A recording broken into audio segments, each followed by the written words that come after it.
Next point है हमारा मिट्टी। मिट्टी पौधों की बढ़ोतरी के लिए बहुत ज़रूरी है। ये माहौल का एक अहम फैक्टर है। मिट्टी के बगैर अक्सर पौधे ज़िंदा नहीं रह सकते। पौधे मिट्टी से पानी और ज़रूरी नमकियात हासिल करते हैं। आपने देखा होगा कि पौधों की जड़ें मिट्टी में मौजूद होती हैं और पौधे अपनी जड़ों के ज़रिए ज़मीन से पानी और नमकियात हासिल करते हैं। इसलिए मिट्टी एक अहम बायोटिक फैक्टर है। ये जो हिस्सा मैंने अंडरलाइन किया हुआ है ये आपने भी अंडरलाइन कर लेना है। नेक्स्ट हमारा टॉपिक है पेज नंबर 39 पे पानी।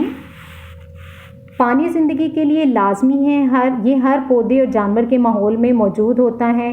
पूरे साल में होने वाली बारिश की मिकदार किसी मुकाम पर पानी की दस्तयाब मिकदार का तयन करती है। ज़्यादा बारिशों के बायस मरतूब घने जंगलात में पौधों और जानवरों की एक बड़ी तादाद पाई जाती है।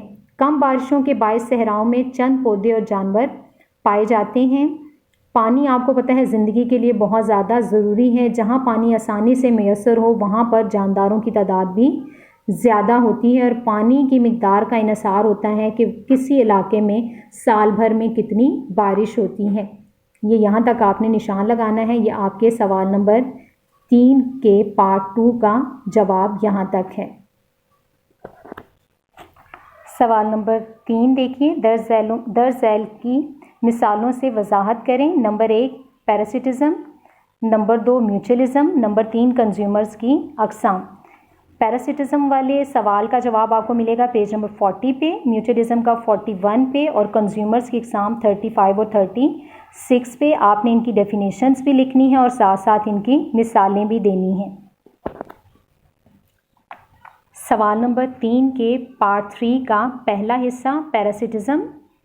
दो जानदारों के दरमियान ऐसा ताल्लुक जिनमें एक नुकसान में रहे और दूसरा फ़ायदा में पैरासिटिज़म कहलाता है। ये इसकी डेफिनेशन है, इसको भी आपने अंडरलाइन करना है। पैरासाइट वो जानदार है जो दूसरे जानदार से खुराक लेता है। वो जानदार जिससे पैरासाइट खुराक लेता है होस्ट कहलाता है। ये पैरासिटिज़म की डेफिनेशन है और इसी के अंदर आपको पैरासाइट की डेफिनेशन और होस्ट की डेफिनेशन भी नज़र आ रही है। मैं इनको आपके लिए अलग अलग अंडरलाइन कर देती हूँ। अब देखें, पहली लाइन पैरासिटिज़म की डेफिनेशन है। पैरासिटिज़म की डेफिनेशन है वो जानदार, दो जानदारों के दरमियान ऐसा ताल्लुक जिनमें एक नुकसान में रहे और दूसरा फ़ायदे में, पैरासिटिज़म कहलाता है। दूसरी डेफिनेशन है पैरासाइट की, वो जानदार जो दूसरे जानदार से खुराक लेता है वो है पैरासाइट। वो जानदार जिससे पैरासाइट खुराक लेता है होस्ट कहलाता है। ये 3 अलग अलग डेफिनेशंस हैं लेकिन इसी सवाल का हिस्सा हैं। ये तीनों ही आपने लिखनी है। अब मिसाल उन्होंने पूछी थी, मिसाल है बहुत से पौधे और जानवर पैरासाइट्स हैं। मच्छर एक पैरासाइट है। मच्छर हमारा या किसी दूसरे जानवर का खून खुराक के तौर पर इस्तेमाल करता है। हम होस्ट और मच्छर पैरासाइट है। ये आपके सवाल नंबर 3 के पार्ट 3 का पहला हिस्सा है। दूसरा हिस्सा है म्यूचुअलिज़म। ये क्वेश्चन नंबर 3 के पार्ट 3 का दूसरा हिस्सा म्यूचुअलिज़म। म्यूचुअलिज़म की डेफिनेशन देखें पहले। म्यूचुअलिज़म वो ताल्लुक़ है जिसमें दो जानदार मिलकर रहते हैं और एक दूसरे पर इन्हिसार करते हैं। ये एक दोस्ताना ताल्लुक़ है। चंद एक पौधों और जानवरों के दरमियान म्यूचुअलिज़म पाया जाता है। जैसे हमने पैरासिटिज़म के बारे में पढ़ा था कि जिसमें एक फ़ायदे में रहता है और दूसरा नुकसान में। उसके बरअक्स जो म्यूचुअलिज़म है इसमें दोनों जानदारों को फ़ायदा पहुंचता है। मिसाल देखें, एल्गी और फंजाई मिलकर लाइकन बनाते हैं। आगे जो शक्ल का वक्त दिया हुआ है इसको काट दीजिएगा।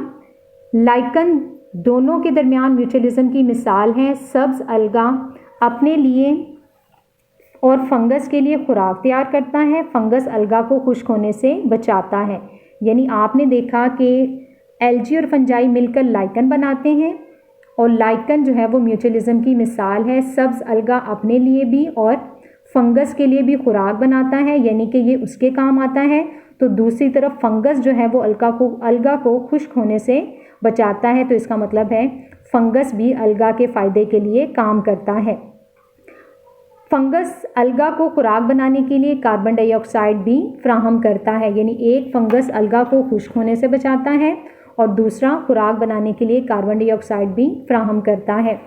ये म्यूचुअलिज्म वाले सवाल का हिस्सा है। अब आप देखेंगे कंज्यूमर्स की इकसाम।